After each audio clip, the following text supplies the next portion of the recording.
We update them so you can have consistent cash flow long term is the goal with these. So we're putting in new furnaces, hot water tanks, roofs, windows. We're spending millions of dollars each year at Home Depot. In 4 months, we spent $1 million this year so far. We're here, it's episode 49, and we're in Barbertucky, Ohio at Yoak Property Headquarters.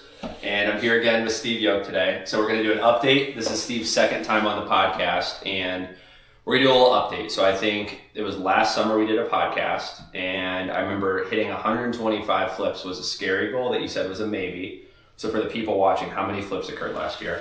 We did 127 flips, and I think we did about 15, 20 rental properties that we kept as our own. Meaning you kept as your own portfolio? Yeah, as my own portfolio. Okay, so a lot of people when we go to these networking events or even on social media, they think that you're just pushing out product to other people and you don't buy any of your own assets. Oh, no, I buy my own assets. Exactly where we flip is the same areas that I buy rental properties in. A 20-minute radius of my office building in Barberton, Ohio. I am landlord neighbors with all the people I sell rental properties to.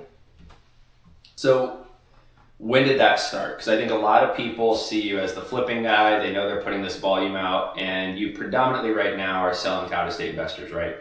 Yeah, we predominantly sell to out-of-state investors that can't find cash flowing assets in their own market. Yeah. That's the huge difference is we sell to people that can't find it in their own backyard. So I show them how to get it in our backyard. And we're not just giving them assets that are painted and we ship them out. We're truly updating these assets to protect them long term. Yes, you can always go find a cheaper deals anywhere in Akron. But what we do is we update them so you can have consistent cash flow long term is the goal with these. So we're putting in new furnaces, hot water tanks, roofs, windows, replumbing the house, digging up sewer lines, kitchens, baths, flooring, paint, lights. We really put a lot into it. We're spending millions of dollars each year at Home Depot. In 4 months, we spent $1 million this year so far at Home Depot. Okay, so someone might look and go, oh, well, this guy's got to be putting the cheapest renovations possible. And why did you think it's worth it to go for the mechanicals, to go for these items when the common consensus might be spend as little as possible and just throw the asset away? That's not scalable. I can't scale selling somewhat renovated houses to investors because who's going to make the decision? I have to make the decision on every house. But now it's a blueprint. My 2 project managers go into the house, they lay out everything that needs done, and it's systematic. We look at the furnace. I decide, hey, if the furnace is older than 10 years old, it's replaced because we want to make sure all the mechanicals have 10 years of life plus because standard furnace has 20 years on it. So if it's older than 10, we replace it. Hot water tanks older than 5, we replace it. So a lot of people hear your story and they go, okay, Steve was a teacher in 2021 was your last year teaching? April 17th, 2021 was the day my son was born, and that was the last day I was a middle school teacher. So that means January, February, March of that year, you were still a teacher. That was still your main job. A lot of phone answering in the hallway. Those kids, sorry kids. So for people who don't know, how did you first get into, let's call it like flipping houses like this? Because you didn't just start on your own. You had some experience, obviously, that had to teach you, right? Yeah. So I started with the duplex, the house hack, as we talked about many times before. Was in a partnership, and we were doing some burrs in Akron. And then we ended up selling a few of them, just disagreements on what to do with the properties. So we ended up selling a few of them to out-of-state investors. And I was like, oh, this seems pretty easy. They were super excited about the asset. We were still doing the same type of updates that we do now. We were just holding the properties. And why was that not the right idea in your head? To hold everything? So we had a little issue on the disagreement with my partners was kind of on the renovation levels. We were going in and putting in 20 kitchen cabinets in an Akron property, and we were blowing out walls where I had the opposite idea. Let's make extra bedrooms. Let's do 5 to 7 kitchen cabinets. Let's kind of reduce it a little bit. So that was one of the big things that kind of changed that mindset. And then I also focused more on furnaces and hot water tanks where when we were burring them, if they worked, we kept them. So I have not opened up about this on the podcast, but we talked off camera that I had a similar, not partnership, but role before I started my own company, where you got to see some things that work, but then I saw so many things that were broken. And it was kind of a relationship where I couldn't say it was broken, or if I did, it wasn't really heard. So how many times as you were in that partnership or doing things then, were you taking mental notes of like, if I had my thing, I'd do it this way? Did you catch that pattern starting a lot? Yeah, so when I was in this partnership, it was when I was teaching, so I was like the third wheel. They were full-time there every day, and I would just make phone calls and talk to them, and they were in Akron, Ohio, and I was in Brunswick every day. So anytime I brought up an idea, it wasn't heard to the full extent, it wasn't thought about. It's kind of like, oh, nice, teachers talking together. Yeah, nice, yeah. So, and I was looking at this, and we were, over improving these properties dramatically, losing money, putting so much into the renovation that we couldn't refi out, even to the value of what we had in, let alone the extra 30, 40 grand that it was. Let's say the house was worth 100 grand and we were putting 150 into it. So I think everyone admires you for quitting teaching, but I guess from my side, how scary was it to go in as your own new venture after the partnership? Was that scarier for you? It was pretty slow ramp, starting with one and then, kind of selling off some of the houses I got from the breakup of the partnership. So I was able to hey, this is proof of concept. And then I started buying them and renovating them. Started with 1 and then it was 3 and then it was 9. And, I still had that little teacher income still coming in. So I was kind of okay. And I still had my rental properties. So I was like, all right, I have a little base. I've saved up some money. And then when the opportunity arose that, hey, I could take an unpaid teacher year when I had my son. So the district I worked in, they gave you a paternity year to stay at home for an entire year with your child, but it had to be calendar year. So I got the rest from April all the way till August. I was still getting paid because I just took off for the child being born. And then from August to August, I took an unpaid year. And I could still have gotten my job back 2022 in July if I wanted it. But at that point, there was no way you were getting me back in those 4 walls. And what was the weirdest part about how much grew? Was it shocking for you when the time came to whatever it was, July of 22, to realize how much because I think a lot of times when people walk away from the job or do that temporary leave, there's this maybe I do, maybe I don't. I kept my license up. I think it finally expires this year or next. I didn't even look, don't even care. The tough part was I'd still stay at home and watch my kid a few days a week. Okay. And then I would come into the office or come into Akron after my wife got home, or the 2 days a week I was in Akron. I was trying to do all this. And eventually we had this, me and my wife, one of the few arguments we had, I wasn't working enough because I was watching my kid so much. I was like, hey, I can't work 2 days a week and keep up with what's going on. Because we were starting to get from 9 to 15 to 20 houses. So it's like that meme where it's I quit my job to have time freedom, now I have no time. Right, because I was watching the kid a couple days a week and I was like, man, this is getting crazy. And she's like, Steve, you said you were going to stay at home to watch the kid for, to the district. And I was like, yeah, I didn't think I would have 20 houses going on right now, babe. And so then, was that the first moment where you and Alex kind of acknowledged oh, this is becoming a big thing? Yeah, so my wife Alex, we acknowledged it and it was kind of cool. My brother at the time was only working a couple days a week for my dad. So I hired my brother for the 3 days a week I wasn't in Akron, and he would literally he had no construction experience. God bless Nathan Yoak. He's still on my Home Depot account because he was the only person that would pick up stuff back in the day. And now they understand it's a bigger account, but they still have Nathan's name on it. And he had no construction experience. So he would go to the job site and just take pictures of every room and send them to me. And he would sit in the truck and wait until I got all the photos and told him what to do next. So he had a list of projects he had to hit, and he'd send me photos from these houses, and then I'd send them back in to ask the contractors questions, and he'd put me on the phone. Do you think having a kid forced you to delegate, whereas if maybe you didn't have a kid yet, you would have just been doing all that? I definitely would have been doing all that, because once I was able to, I had Nathan doing some stuff. Because he's like, yeah, I'll still work for you a couple days a week. When I finally, my wife agreed that I could work 5 days a week, she was really holding me back, not letting me work 5 days a week. It was getting rough. And I heard even yesterday you were driving around materials. So yes, we're on pace to do 185 flips or renovations, my secretary told me yesterday. And someone came to the warehouse, one of our contractors we had for a while, was out there just saying, hey, thanking him, shook his hand, got him some new shirts. We buy houses, and his truck was full, and I was like, I was going to do the deposits at Chase for some stuff, and I was like, I'd throw them in my truck. And your truck was empty. My truck was empty. It's a glorified truck, I guess, right? I just enjoy driving it.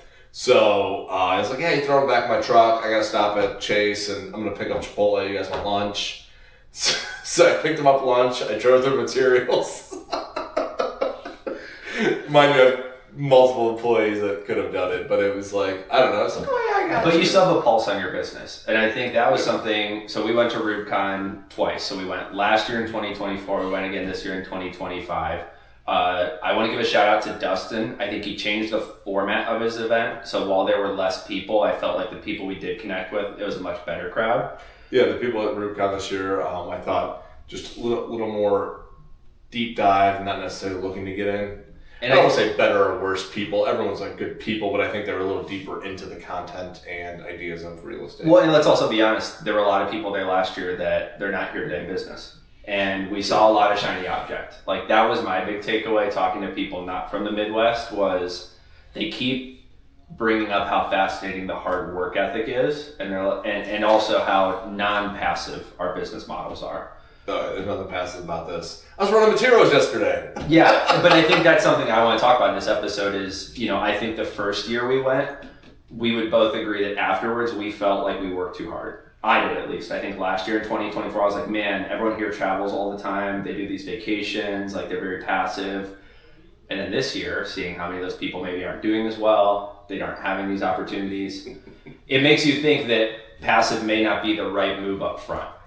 Yeah, I don't think any business is ever passive. There's no passive business, right? Until you've made it to where you're no longer a small business. I think that's 100 plus employees. Yeah. So let's just be honest with each other. We're all running small businesses. Yeah. And there's hands-on stuff that has to be done. Yeah, and I think that was like a trap belief I saw pretty heavily. Because I think also over the last 4 to 5 years, the COVID economy was new. I mean, you obviously in 2021 was your scaling year. I'd say for me, 22 was when things got busy. But there were a lot of people that seemed like they had an up year when rates were low. And then when rates went up, they kind of went like this. So that's interesting. A lot of what I do is based on interest rates because I sell houses based on ROIs, right? So we were selling houses a little bit higher because the appraisals were higher, the interest rates were lower, and they were worth more. But I had in my mind the whole time I was buying before the rates went up, I still had them at the same price I'm selling them at now, that 130 to 140 range. But they were worth more, so I was selling them for more. But when I was buying them, I was projecting 135, 140. And we were getting 150. So it was kind of cool to see that, hey, I could get a little extra, but I never changed what my baseline price was. So when rates shot up, everyone was in a panic because they overbought. And I was like, yeah, we're good. And so this is the topic I want to go deep on today because we used ChatGPT in the car on the drive to Columbus the other night, and we were just looking at the stats of like what's happening in commercial, specifically multifamily. Huge. And for anyone watching this, it's May of 25, and the default rates are higher in commercial today than they were in residential in 08, which I don't think a lot of people realize.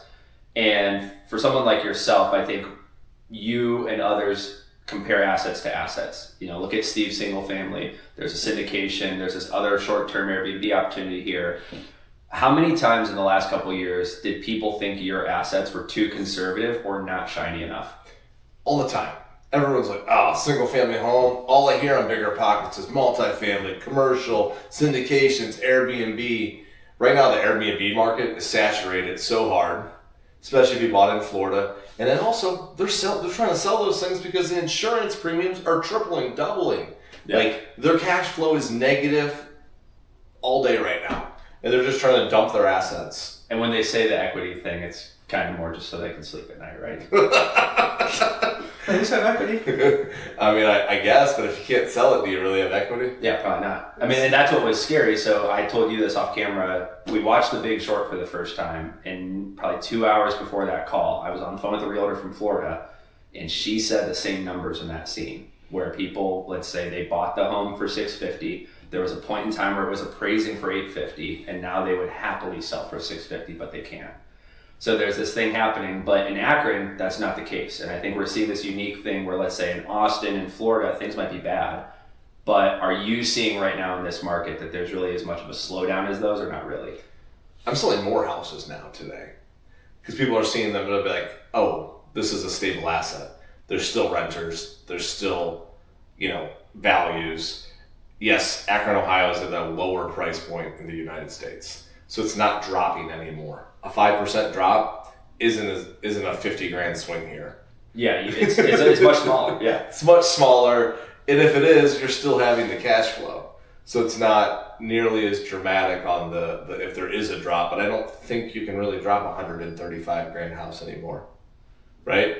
You're in California, you have $2, $3, $4 million homes. You take a 5-10% swing, that's like devastating to life. Yeah. You take a 5% swing here, you're like, maybe next week it'll go up 5. Yeah. And it's very weird for me to see because I think for so long people thought, oh, Ohio investments is a scam.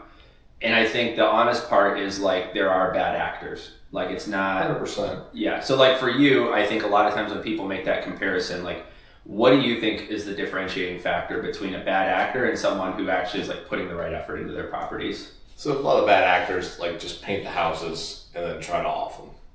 Like if they're not updating mechanicals like your furnace, your hot water tank, your kitchens, your roofs, your windows, and they're not managing it on the backside. So my uncle runs the property management company. So we're tied to giving you a good asset because I'm not going to hand a turd off to him to go manage. He's not going to want to do it anymore. And now they exclusively manage my turnkey rentals. Yeah. That's all they do. It's my own personal rentals plus people I sell turnkeys to. So you can call them today and they'll deny you management unless you're buying a turnkey off of me. Okay, and a lot of people might say that sounds stuck up, but why do you do that for your clients? Like why is that? Oh, that's huge that they do that for their clients. We manage our own assets, right? Plus, we're not taking on houses that are dilapidated and need tons of work. Because what is that going to do? It's going to suck the resources out of the property management company and have them go to these problem properties. So we're able to be more efficient in management if we're only managing updated houses. It makes it extremely, I don't want to say easier, but it makes it so that you can actually manage these assets and provide the type of service you need. Yeah, and a lot of times when someone's asking me questions about, well, okay, maybe I want to invest in Ohio or it seems legit, the first thing they always go to is contractor. They might meet Steve and think Steve is cool. Wow, this guy knows his numbers. He sees the opportunity. But I know across the country, I won't name drop, there's others that run businesses like yours that they go silent on their investors and they might have lost 3 construction crews and don't say anything. Like, how have you... Call me. I'm ready. Call me. Steve's hiring. I'm talking about buyers. Like, I don't ghost anyone. Yeah. You call me, I answer the phone. I don't care if you bought a house off me 5 years ago, 4 years ago, 3 years ago. I answered the phone. One of my favorite ladies from Hawaii that bought a couple houses off me called me yesterday. And she hasn't bought a house in 3 years. She called me and I was like, hey, what's up? I won't say her name so we're here, but answer it. She's like, oh, you remember? I'm like, of course I remember you. How you been? And we chatted. She's looking at picking up another duplex, and it was just one of those like really refreshing conversations. And she's just, I think she was a little bit shocked when I answered the phone and said her name. I save everyone's number that buys a house off me. And is that, why do you think that is? Like, do you think a lot of people, they just get too excited and things go well and then it gets overwhelming? Like, have you had points in this where you've actually had to like maybe slow down or take a conservative approach when others have been like, keep pushing, keep going? Keep pushing on what? So, for example, I think a lot of people that are in a similar role to yourself, when they start scaling the flips, they will sometimes overbuy when they may not have the manpower to render this. Oh, people that I think it's easy for us now, and we're such a condensed market, condensed area. I mean, we're only doing a 20-mile radius of Barberton, Ohio. Yeah. So like we bought 8 houses this week. I was like, hey, we need to hire 2 contracting crews, right? So right away, interviewed 4, got 2. They start next week, and they all I have to do is say, hey, watch my videos. Here's my Home Depot account. Check out the Pro Desk. Verify who I am and what we do. And if you need any references of my 15 other subgroups that I have, cool. So if I ever have a crew leave or whatever, it's not a big deal. There's 15 to 20 other crews that do interior remodels, plus all my other exterior, furnace, plumbing people. So we constantly have crews on crews on crews. And everyone talks about the dream of having consistent work, but no one locally can provide consistent work like we do. And so on the inverse of that, I hear a lot of leaders struggle to hire, mostly for emotional reasons. For anyone out there that might go, I admire Steve, I want to emulate what he's doing, how much firing do they need to be ready to emotionally take on to get the right crews? But when you first start, you're going to fire a lot of people. I have my base now, and I always joke about like my first contractor is still with me, and he is. He was texting me earlier today, had a personal real estate question we were chatting about. You fire a lot of people, you know, and I am the nicest firer. We just talk about it. We just talk about, hey, this really isn't working out. You've been in my 3-week project for 6 weeks now. You know, here's the progress to date, and then here's pictures of the last 10 days. Nothing has changed. You know, I think it's time that we will kind of part ways. I feel like we're paid you evenly to where we're at, and most people are pretty like, yeah, you're right. I've bit off more than I can chew, because I'm not like, I don't yell. I'm not a yeller. I'm just like, hey, like we all realize that we know what's happening here. This isn't working out. When you started this, you agreed to 3 weeks. I wrote 4 on the contract just because. And now it's 6. And now it's 6 weeks after the due date. Like, we've really went above and beyond for you here. I've tried to help you out, but I think maybe you've lost some people. And I try to learn on that. I said, hey, your crew might have been a little bigger when you started. It's tough keeping people, blah, blah, blah. And so is it weird for you to be in a situation where you went from like getting the RIF letter or the reduction in force to then probably not even a year later having to then be on the other side making that call? Wow, from the one on the chopping block. A RIF letter is like a layoff letter if the levy doesn't pass. Yeah, I never really thought about it. I just it's just something we had to do. Like, because I have interest loans that I take out on these interest only, you know, double digit returns, right? So everyone talks about that's a lot of pressure. Yeah. Talk about 100, 200 grand, and then you multiply that times 80 houses. You're rolling $8 million at, let's just say 1% interest a month. Woo! Quick. Oh, you forgot about taxes? You forgot about insurance? Oh, you forgot about utilities? And it just keeps stacking. It just keeps stacking, right? And guess what, Northeast Ohio? You gotta leave the furnace on in the winter. It definitely catches up to you quickly. So what would the advice be for someone out there who maybe they've started, they know they have a couple of the right people, but they're like, oh, I think there's some bad eggs around. Just be a human. Be a human, talk to them, cut them off. Yeah.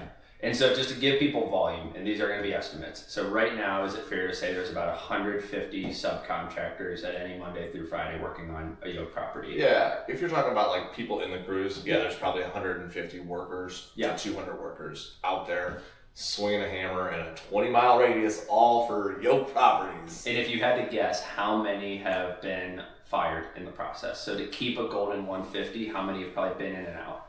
Oh, been in and out? We probably rolled through 700, 800 people. Well, this is something that I wanted to talk about because I was super insecure that we've had that same structure with editors, where I've had like 5 to 6, like I call them like the stallions, where they're great communicators. Like we're in pulse with them. Katie can message at any time when they're on a Zoom. But since we upped our standard internally, we kind of made like a pledge process where like for 3 weeks it's going to be hell. A pledge process. I like this. They call it Hell Week, right? Yeah. So pledging. Yeah, I think, we talked about it in the car the other day. So there's these files I created that are basically purposefully mistake files. So they think they're just editing my reels, and I'm messing up in all of them. And what we do is we run them through that. And I think like the hardest part was I learned to fire quickly, just because I think it wasn't hard. But Katie had to do it recently. And it was one of those moments where we kind of had to put an actual, like, hey, instead of this being an emotional thing, here's the numbers. So do you think that's also another part of the advice is, like, it can't be emotional, it should be like you're saying? It's tactical. Like, it's business. It's business. If you can't cut it, you can't cut it. It's the same thing like when we do tenant screening for the property management. It's on a rubric base. 12 plus on the rubric is going to get an instant rent, wherever they want, right? If you're below a 12, there's going to be some additional documentation to see if you can get you up. But it's got to be just cut and dry, black and white. Like, yes, you're cutting it. No, you're not. Yeah. And it's tough in the rehab space because the projects are so long. Your edits are 30 seconds, right? They do an edit, boom. You're going to feel quick. Yeah, you're going to know real quick. Where me, yeah, everyone can demo. So they make week 1. I can't say a 1 week thing. Like, yeah, you can demo and start hanging drywall and paint. It's when you turn on the light and it doesn't work. Then you're like, oh, drywall's up. What are we going to do here, folks? Yeah. The worst for us is sometimes we'll send a file and they'll send the raw file right back. And I'm like, this isn't touched. And then they have confidence, yes, it is. And they so forgot to hit save. Yeah. Yeah. Oh, the Wi-Fi still. Yeah. Wi-Fi's still catching up. There's a million. And I think, but on the inverse, you also have a good, let's call it close to home crew, right? So like a couple people that I've been close enough to work with here is like Bo and Derek. I like Derek, lifetime friend, Bo, someone you've known for a while. How has it been to trust people, let's say they're both a pretty similar age to you, they're also on the same vision? Like, how has it been working with those two? Working with those guys is awesome. Like they're people that I can trust. They can walk a house. They can be my secondary eyes, and that's huge. I think that's kind of what you have in Katie, is someone that obviously you can trust. That's something you need to have, and I think we've been able to find people throughout the time process that are like, hey, we can trust this person. We've known them from here, or just different walks of life. People always seem to come back into the fold at some point. Early on, it's hard to get anyone to trust to come work for you full time. Yeah, because they still see you as the guy, the friend, the person having a beer, the person having a good time, and then they step into your office one day and they're like, "Holy heck, Steve, you got a lot going on." Yeah, like this is what you did before you came over. Yeah. So I think one of the interesting things that we can probably compliment Derek and Katie for is their attention to detail. Sometimes can be horrendously annoying. Oh God, it can be drive me up a wall sometimes when Derek's going through houses and nitpicking the heck out of them. But at the end of the day, it's providing a better product for the tenant and the buyer. And how important is it for people to find that person? Because I think like if Derek wasn't your life friend and Katie wasn't my fiance, there might be some days where it's like, this person's really pissing me off. Like, do I need them in my company? Oh, he still pisses me off on a daily basis. I love Derek to death, but he still pisses me off on a daily basis. But I know it's not. I think it's because I want the work quality always to be above and beyond. But he has a really fine-tuned eye and will always find something. It's like the home inspection. Yeah. Derek's never walked a house and gave it a green light.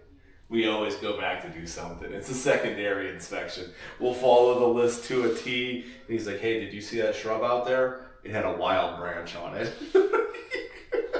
But for people watching, you need to have that person that cares more than you do at times, because like for you, you're so focused on like taking that buyer call. When the lady from Hawaii reaches out, and you also are dealing with wholesalers calling. You've got Sean like asking questions, so there becomes this whole ecosystem, and I think you have to have those people that almost care more about the details than you for it to work. And there's been times that Derek's came to my office, started asking me questions. I said, just go make a decision. And he'll tell you that. Like, he walked around, started talking. I'm like, make a decision. Just go do what you do. And I think at first he was kind of mad when I said that. And then later on he's like, I get it. You have other things going on. I'm here to make a decision. You trust me. I'll make decisions based on, how level of needed to be level. You know what I'm saying? Yeah. Like, he has kind of a threshold. Like, how much can I do without asking Steve?